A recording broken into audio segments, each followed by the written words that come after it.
말씀도 암송하시기 바랍니다. 오늘 우리에게 주시는 하나님의 말씀은 시편 1편 1절에서 6절 말씀입니다. 우리들이 함께 암송한 말씀도 포함되어 있는데요. 함께 이 말씀 교독하도록 하겠습니다. 제가 1절 먼저 읽겠습니다. 복 있는 사람은 악인들의 꾀를 따르지 아니하며 죄인들의 길에 서지 아니하며 오만한 자들의 자리에 앉지 아니하고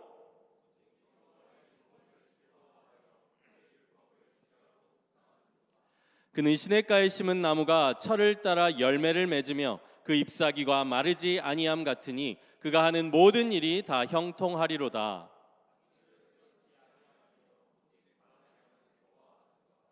그러므로 악인들은 심판을 견디지 못하며 죄인들이 의인들의 모임에 들지 못하리로다. 무릇 의인들의 길은 여호와께서 인정하시나 악인들의 길은 망하리로다. 아멘. 오늘 새해 첫 3부 예배 진정한 성공이라는 제목으로 하나님의 말씀을 전하겠습니다.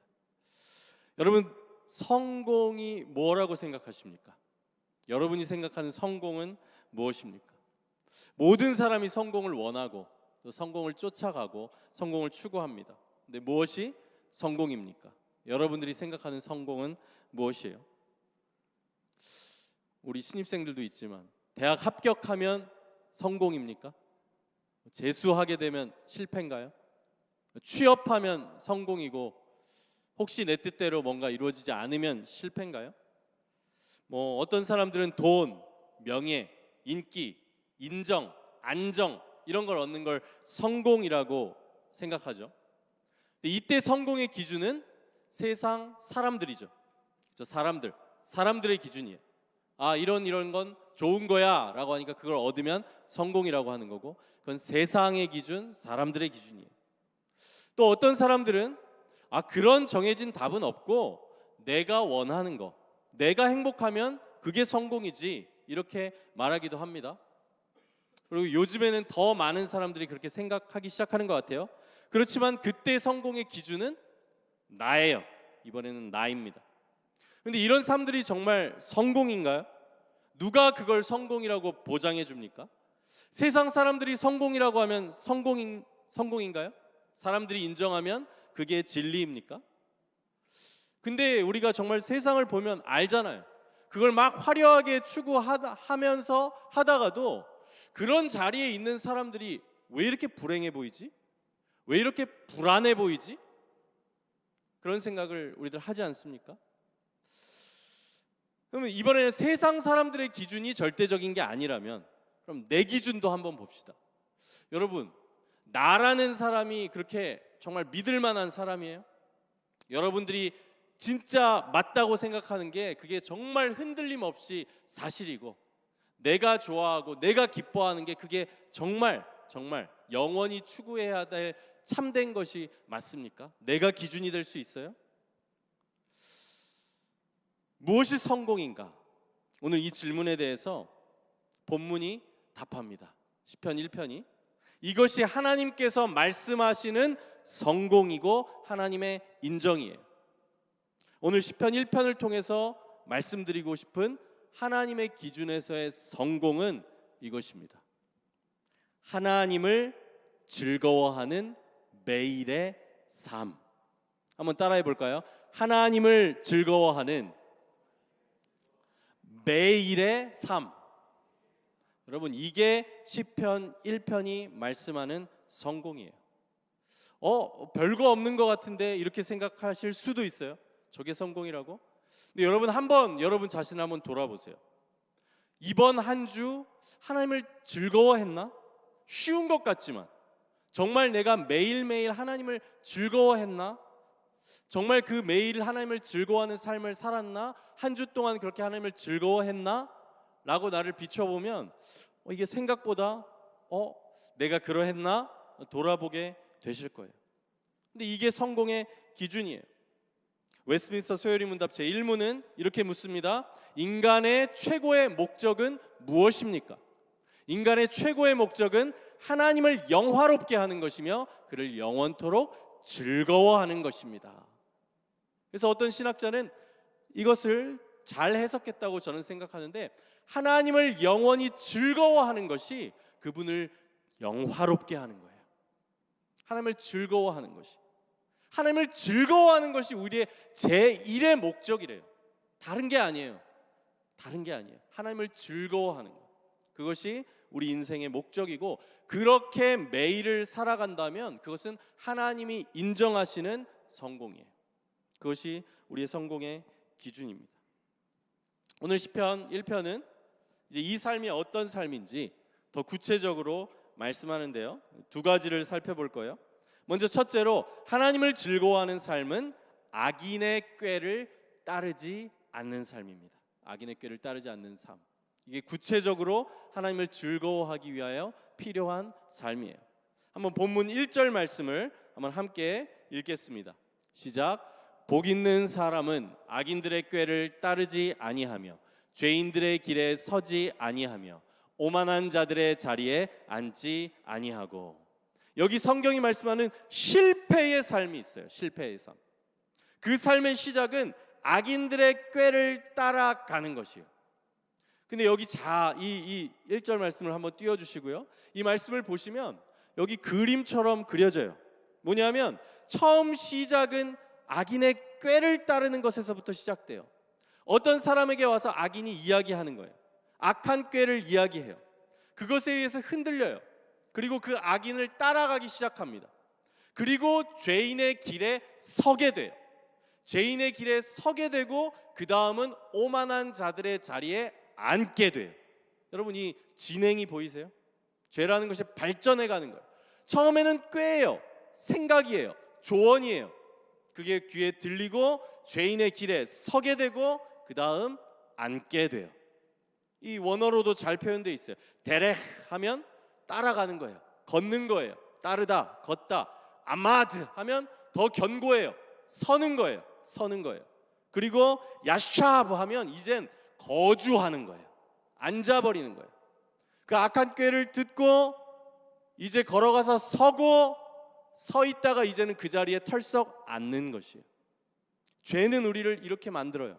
그것이 그리고 시작이 바로 악인의 꾀예요. 생각에서부터. 잠언에서는 아주 생동감 넘치는 비유로 이 꾀임에 대해서 한 음란한 여자가 남자를 유혹하는 장면으로 이걸 묘사하는데요. 잠언 7장이에요. 제가 읽어드리겠습니다. 오라, 우리가 아침까지 흡족하게 서로 사랑하며. 지금 음녀가 어떤 남자를 유혹하는 거예요. 사랑함으로 희락하자. 남편은 집을 떠나 먼 길을 갔는데 은 주머니를 가졌은즉 보름날에나 집에 돌아오리라 하여 여러 가지 고운 말로 유혹하며 입술에 호리는 말로 꿰므로 젊은이가 곧 그를 따랐으니 소가 도수장으로 가는 것 같고 미련한 자가 벌을 받으려고 쇠사슬에 매이러 가는 것과 같도다. 필경은 화살이 그 간을 뚫게 되리라. 새가 빨리 그물로 들어가되 그의 생명을 잃어버릴 줄을 알지 못함과 같으니라. 이렇게 표현하고 있어요. 이 죄의 유혹이 달콤해 보이지만 그 길을 따라가는 것이 소가 도수장으로 끌려가는 것 같다. 그 목숨을 잃게 되게 끌려가는 것 같다. 화살이 그 간을 뚫게 된다고 성경은 경고해요. 그 악인의 꾀를 따라가는 것이 그의 영혼에 치명적이라는 것이. 이 오만한 자의 자리에 앉게 되는 게 처음부터 그렇게 되는 것이 아니라 악한 꾀를, 작은 꾀를 따라가는 것에서부터 시작된다는 거예요. 이런 묘사가 뭐 그냥 행위적인 음란의 죄에만 적용되는 게 아니에요. 성경은 이런 것들을 통해서 결국은 그 죄의 뿌리인 영적인 간음에 대해서 항상 말씀하고 있습니다. 우리의 음란함, 음행은 영적인 간음과 연결되어 있고 또 근본적으로 그것을 말씀하고 있어요. 그러니까 내가 그런 음란한 죄를 행위적으로 짓지 않더라도 하나님보다 세상을 사랑하고 하나님의 말씀이 아닌 세상의 소리에 귀 기울이며 하나님 나라의 가치관이 아니라 세상의 가치관을 쫓아서 세상을 사랑하며 나아갈 때 그것은 바로 악인의 꾀를 따르는 삶이에요. 그리고 그 삶에는 하나님을 즐거워하는 마음이, 여러분 경험해 보셨죠? 죄를 지으면 하나님을 즐거워하는 마음, 그분과의 살아있는 그 교통, 신선한 교통이 사라집니다. 메마르고요, 죄책감에 그 하나님의 임재와 교통이 없어져요. 악인의 꾀를 따르는 것부터 시작돼서 그 죄의 길은 하나님을 즐거워하는 것을 할 수 없게 만든다는 것이에요. 하나님의 임재를 누리는 삶이 깨어져요. 그렇기 때문에 성경은 하나님을 즐거워하는 삶을 성공이라고 말씀하고 악인의 꾀를 따라가는 것은 그 성공이 아니라 실패다 말씀하고 있습니다. 그렇다면 이제 시편 1편이 말씀하는 성공적인 삶, 하나님을 즐거워하는 그 매일의 삶을 살기 위한 이제 두 번째 지침이에요. 그것은 오직 여호와의 율법을 즐거워하는 삶이에요.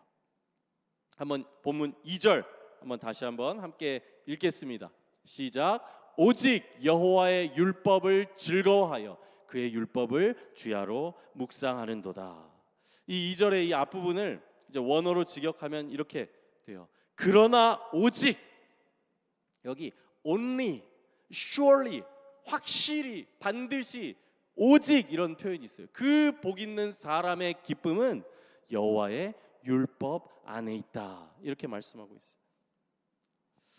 우리가 하나님을 즐거워하도록 만들 수 있는 유일한 길이 하나님의 말씀이에요. 하나님의 말씀을 통해서 하나님 자신을 우리에게 알리세요. 그리고 우리가 하나님을 알게 될 때 우리는 하나님을 즐거워하게 돼요. 그렇기 때문에 하나님의 말씀, 그 말씀을 주야로 묵상하는 것이 하나님을 즐거워하는 삶을 가능하게 합니다. 더 구체적으로 시인은 이렇게 말씀해요. 그의 율법을 주야로 묵상하는도다 이렇게 얘기하는데요. 히브리어로 묵상하면 하가인데 거기에 이런 의미가 담겨 있어요. 중얼거리다, 속삭이며 말하다, 골똘히 사색하다 이런 의미예요. 뭐 중얼중얼 거리는 거야. 말씀을 우리가 말씀을 소리내어서 읽고 그것을 암송하기 위해 중얼거리고 속삭이며 말하고, 그렇게 되기 시작하면 이 말씀이 우리의 머릿속에, 생각 속에 거하게 돼요. 그 말씀의 의미에 대해서 계속 생각하게 되는 거예요. 그런 그림이에요. 여호와의 말씀을 주야로 묵상한다는 것은 그런 것이에요. 중얼거리고 머릿속에 있고, 그래서 외워졌기 때문에 일상을 살면서 그 말씀이 생각나고 그 뜻이 무엇인지 사색하게 되고, 그런 것이에요. 이 표현이에요. 우리가 올해부터 말씀을 암송하는데요, 실제로 정말로 해보세요. 저도 여러분들 앞에서 하기 위해서 계속 암송했거든요. 뭐 그렇게 긴 구절은 아니지만 저도 기억력이 안 좋아서 굉장히 노력을 해야 외울 수 있습니다. 어쨌든 그걸 외우는데 유익해요. 왜냐하면 외우니까 정말로 자기 전에 누웠는데 말씀이 생각나더라고요. 그리고 외워야 된다는 생각이 있으니까 수시로 생각이 나고요. 아, 그렇지 하면서 그 말씀이 머릿속에서 떠나질 않아요. 제가 암송하고 있는 그 말씀이. 여러분, 이 유익을 누리시기 바랍니다. 이것이 말씀을 묵상하는 거예요. 저는 이제 부끄럽지만 20살, 한 21살 무렵에 술을 많이 마시고 술을 되게 좋아했어요. 그러다가 이제 20살 한 겨울쯤에 이제 하나님을 그때 인격적으로 만나고 모태 신앙이었지만 그때부터 이제 술을 안 먹으려고, 끊으려고 어쨌든 그 방향으로 좀 노력을 했어요. 한 번에 끊어진 건 아니지만. 그러다가 이제 20대 어느 지점쯤에선가는 이제 술을 안 먹게 됐고, 이제는 먹고 싶은 마음도 전혀 들지가 않는 그런 상태가 그 이후로는 됐는데, 그런 과정에서도 도움이 됐었던 게 뭐냐면, 그때 일부러 말씀을 암송하진 않았는데 머릿속에 있었던 말씀이 떠오르는 것이었어요. 어떤 유혹들이 있을 때 머릿속에서 하나님의 말씀이 하나님의 권위로 내 머리와 마음에 떠오르니까 그거랑 반대되는 결정을 하는 게 쉽지가 않더라고요. 이런 말씀들이에요. 술 취하지 말라. 이는 방탕한 것이니 오직 성령으로 충만함을 받으라. 그리고 악은 어떤 모양이라도 버리라. 이런 말씀이 이렇게 술 같은 걸 보면 머릿속에 떠올라요. 근데 그게 떠오르는데 그 방향으로 가지지가 않더라고요. 여러분, 말씀이 이렇게 악인의 꾀를 쫓아가는 것을 막아줘요. 하나님의 임재를 버려지게, 성령을 근심케 하는 일을 하지 않도록 내 머릿속에서 하나님의 말씀이 거할 때 그러한 일들이 일어난다는 거예요. 이게 묵상과 암송의 힘이에요. 찰스 스펄전이라는 영국의 위대한 설교가이자 목사님이 이렇게 말했어요. 읽는 것은 알곡을 거두어 드리는 것이고, 묵상하는 것은 그 알곡을 탈곡하고 갈아서 떡을 만드는 것입니다.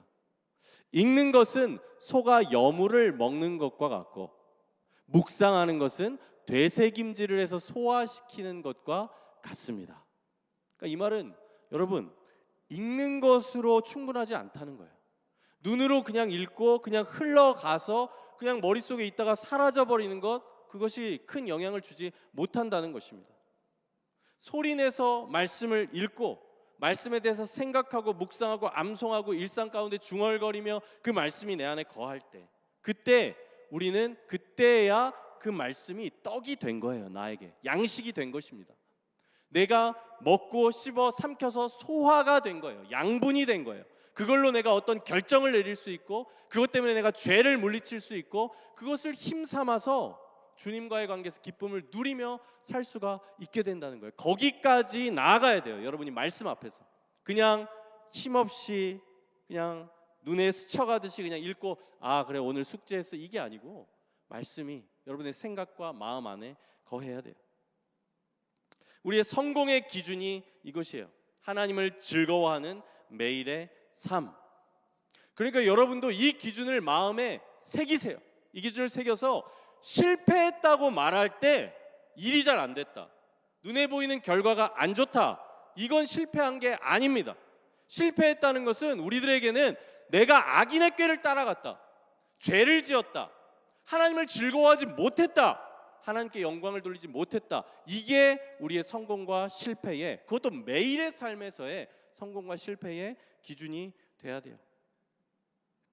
그러면 이렇게 또 생각하고 또 물으시는 분들이 있으실 수도 있을 것 같아요. 그러면 성공에 있어서 결과나 열매는 전혀 중요하지가 않습니까? 눈에 보이는 것들이 그래도 있어야 되지 않겠어요? 그러나 우선적으로는 열매나 결과가 아니라 먼저 이 성공의 기준을 우리는 명확하게 해야 되고요. 그러나 한 가지 제가 오늘 말씀을 통해서 말씀드릴 수 있는 것은, 결과와 열매라는 것은 우리의 성공과 실패의 기준이 아니라 철을 따라주시는, 그러니까 때를 따라주시는 하나님의 선물이라는 것을 우리가 알아야 돼요. 결과와 열매는 철을 따라주시는, 때를 따라주시는 하나님의 선물이에요. 한번 3절 말씀을 한번 함께 또 읽도록 하겠습니다. 시작. 그는 시냇가에 심은 나무가 철을 따라 열매를 맺으며 그 잎사귀가 마르지 아니함 같으니 그가 하는 모든 일이 다 형통하리로다. 위로가 되더라고요, 저에게도. 여러분 뭐라고 말해요? 철을 따라 열매를 맺는데요. 철을 따라서. 그거는 열매 맺는 때가 있다는 거예요. 하나님께서 결과를 주시는 때가 있다는 거예요. 생명을 생각해 보세요. 항상 꽃이 피나요? 항상 열매가 맺혀요? 항상 녹음이 푸르르나요? 그렇지 않다는 거예요. 그렇지 않아요. 봄, 여름, 가을, 겨울을 지나며 꽃이 피고 녹음이 푸르러지고 또 열매를 맺습니다. 때가 있다는 거예요. 때가, 열매를 맺게 하시는 때가. 우리 인생도 마찬가지예요. 열매를 맺고 꽃을 피우는 때가 있다는 것을 여러분 믿으시기 바랍니다. 그리고 하나님께서는 하나님을 즐거워하며 매일의 삶을 그렇게 살아가는 사람에게 반드시 때를 따라 가장 적절한 때에 열매를 주시는 것을 또한 여러분 신뢰하시기를 바랍니다. 여기 열매 맺을 때, 열매 맺는다고 할 때 여기 사용된 단어가 또 한 번 카이로스예요. 여러분 제가 2024년 마지막 주일 예배 때 말씀드렸죠. 카이로스, 크로노스, 시간에 대해서. 이 카이로스라는 거는 그냥 시간이 아니라 하나님의 때, 하나님께서 정하신 그 때, 적절하신 그때, 그때의 열매는 맺게 하신다는 거예요. 맺게 하신다는 거예요. 여러분 이제 성인이 되시고 또 뭔가 이런 힘든 세상을 좀 경험을 해가는 우리 시기라고 생각이 돼요. 20대 또 30대가. 저도 뭐 그런 시기들을 지났지만 여러분 열심히 산다고 우리가 열매나 결과까지 꼭 우리가 생각한 대로 나옵니까? 이 세상에서? 벌써 아니래. 우리 고3 학생들이 고3을 지나온 친구들이 아니라는 걸 알고 있어요. 아니래요. 맞아요. 아니에요. 이 땅이 내가 계획한 대로 내가 열심히 했다고 어떤 정해진 걸 따라갔다고 반드시 어떤 결과가 있지 않아요.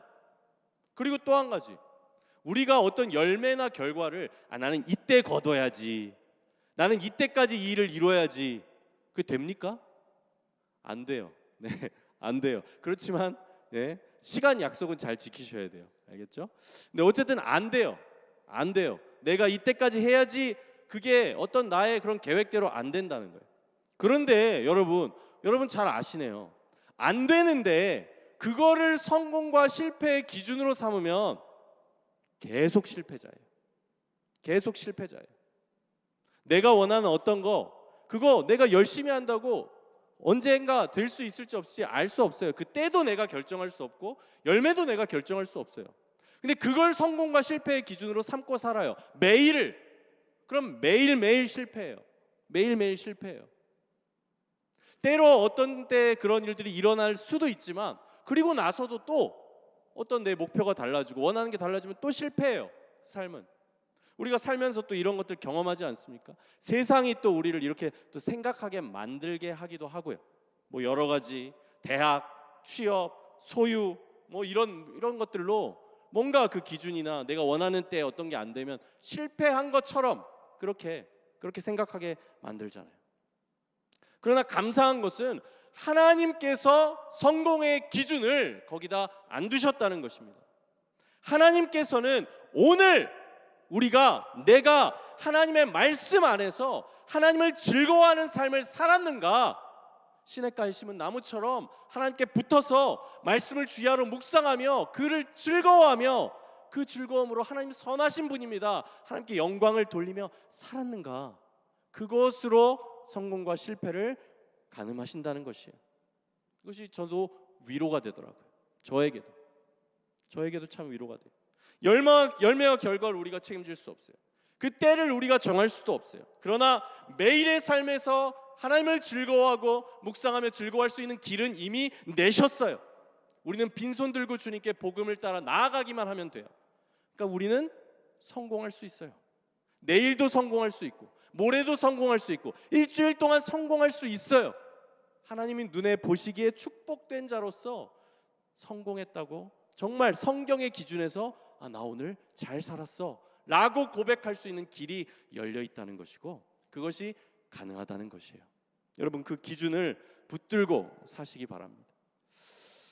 이 시간에 마지막으로 한 인물의 이야기를 소개해드리고 말씀을 마치려고 해요.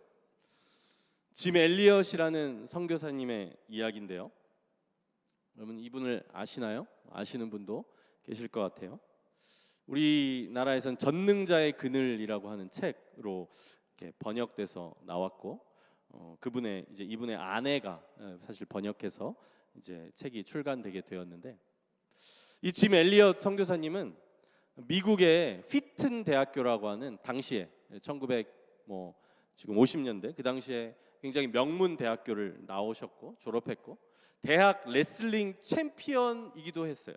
그러니까 장래가 촉망되는 청년이고 사역자였어요.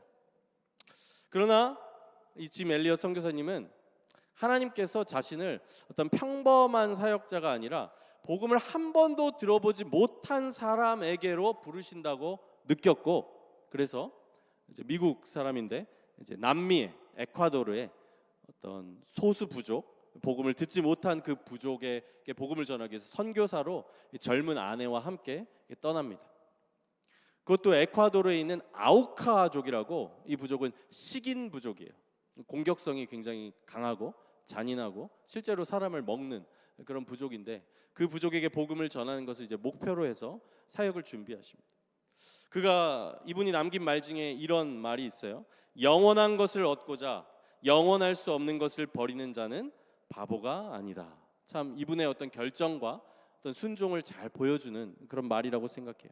대단한 결단이고 또 대단한 순종이죠. 결과가 어땠을까요? 우리들의 어떤 생각으로는 아마 그 땅에 정말 하나님의 은혜 때문에 큰 부흥이 임해야 할 것 같아요. 그렇죠? 근데 앞에서 이제 사진 보여드릴 때 눈치채신 분도 있겠지만, 이분은 30살의 나이로 순교를 하시게 돼요. 짐 엘리엇 이 선교사님과 함께 5명의 선교사들이 이제 그 땅에 들어갔는데 이제 권총까지 다 가지고 가셨어요. 그러니까 생명이 위험할 수도 있기 때문에. 그런데 나중에 확인되고 발견된 것은 위험한 상황에서 그런 권총이 있었지만 사용하지 않고 그 복음을 전하러 갔던 그 아우카 부족에게 죽임을 당한 거예요. 살해를 당한 겁니다. 5분이 함께 5명이 이제 남자 선교사님들이었어요. 이 1955년 6년 이 당시에 이 짐 엘리엇과 이 동료들의 순교라는 것은 미국 사회에서 큰 충격이었어요.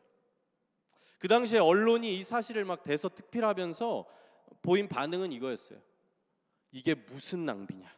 What a waste. 이게 그 당시에 언론이 이것들을 대서특필했던 제목이었어요. 근데 짐 엘리엇 선교사님은 벌써 순교하기 10년 전에 대학교 2학년 때, 여기 대학교 2학년 계시죠? 대학교 2학년 때 이런 기도를 드렸어요. 그분의 기도문인데요. 주님, 성공하게 하소서. 높은 자리에 오른다는 것이 아니라 제 삶이 하나님을 아는 가치를 드러내는 전시품이 되게 하소서. 이런 기도를 올렸고요. 또 하나님, 제가 감히 하나님께 기도합니다. 이 부족한 나의 나무 토막 같은 인생에 주여 불을 붙여주소서. 제가 주를 위해 탈 수 있도록 나의 삶을 주께서 소멸시키십시오. 이 몸은 주의 것입니다. 나는 오래 사는 것을 원치 않습니다. 완전하고 풍성한 삶을 원합니다. 바로 예수님과 같이. 이런 기도를 대학교 2학년 때 순교하시기 10년 전에 올려드렸던 기도예요. 하나님께서는 이런 소원을 가지고 선교를 준비했던 이 짐 엘리엇 선교사님에게 아마 순교를 허락하신 것 같습니다. 근데 이야기가 여기서 끝나지 않아요. 순교한 5명의 선교사님들의 그 아내가 어린 아이들을 데리고 다시 한번 남편들이 순교한 그 땅으로 갑니다. 복음을 전하기 위해서. 그 남편들을 죽인 아우카 부족에게로 다시 가는 거예요. 이번에는 이 아우카 부족은 여자를 해치는 것은 비겁한 짓이라고 생각해서 부인들을 해치지 않습니다. 그리고 그곳에서 이 부인들은 간호사로 일하면서 그들을 계속 섬겨요. 어느 날 아우카 그 부족이 묻습니다. 당신은 누구고 왜 우리를 위해 이렇게 수고합니까? 그때 복음을 전한 거예요. 나는 당신들이 수년 전에 죽인 남편들의 아내인데 하나님의 사랑 때문에 여기에 오게 되었습니다. 그리고 그 부족이 정말로 복음화되었어요. 미국에 와서 이 부족의 추장이 간증을 하기도 하고요. 거기서 사역자들이 배출되고요. 그 식인 부족이 복음화가 됐어요. 이거 소설책 이야기가 아니고 실제 역사 속의 이야기예요. 실제 있었던. 이 짐 엘리엇 선교사님 실패했습니까? 네. 언론의 눈에, 미디어의 눈에, 그 당시 지식인들의 눈에 보기에는 이게 무슨 낭비야? 이렇게 장래가 창창한 젊은이가 이렇게 허무하게 죽다니. 이게 무슨 낭비냐? 실패한 것처럼 보였어요. 그의 죽음은 낭비 같아 보였지만 그는 실패하지 않았습니다. 그는 성공했어요. 그는 하나님을 즐거워했고 하나님을 사랑해서 하나님의 영광을 위해 살았고 때를 따라 철을 따라 비록 그 생전에는 아니지만 하나님이 주권적으로 정하신 그때 하나님께서는 풍성한 열매를 그 땅에 남기셨어요. 그리고 여러분 이 삶을요 이 선교사님보다 더 명확하고 선명하게 우리에게 보여주신 분이 바로 우리 주 예수 그리스도세요. 우리 주 예수 그리스도. 그분이 한 알의 밀알로 떨어져 완전히 썩어져 이 땅에서 십자가에서 배신당하고 정말 비참한 저주받은 모습으로 죽으셨기 때문에 사람들은 그것을 보고 다 실패라고 여겼지만 지금 우리들 복음을 알 수도 없고 들을 수도 없고 믿을 수도 없는 우리들이 지금 그 십자가의 희생 때문에 예수 그리스도를 알게 되고 이 자리에서 그분을 주라 고백하며 예배하고 있습니다. 절대 실패가 아니죠. 오히려 그분의 희생이 온 세계를 복음으로 덮었어요. 사랑하는 여러분, 2025년을 시작하며 무엇이 성공인지 다시 한번 마음에 생각해 보시길 바래요. 내가 뭘 성공으로 삼고 평생을 살아야 하나? 뭐가 흔들리지 않는 성공의 기준인가? 여러분 그것을 다시 한번 붙들고 확실히 하기 바랍니다. 세상에서 가치 있다고 여기는 것보다 훨씬 가치 있는 것이 있습니다. 내가 생각하는 만족과 행복보다 더 확실하고 흔들리지 않는 영원한 가치가 있어요. 그 영원한 것을 위해서 살아가시며 그것을 이룰 수 있는 매일의 삶 가운데 그것을 이룰 수 있는 거창한 것이 아니라 그 하나님의 말씀, 여러분 그것을 붙들고 사시기 바랍니다. 이 세상도 그 정욕도 지나가되 오직 하나님의 뜻을 행하는 자는 영원히 거하느니라. 이렇게 말씀해요. 여러분 이것이 성공입니다. 여러분 2025년에 이 성공의 기준을 가지고 여러분의 삶, 또 우리 공동체 함께 말씀 안에 거하며 하나님을 즐거워하는 복된 한 해가 되기를 바라겠습니다. 이 시간 기도하겠습니다.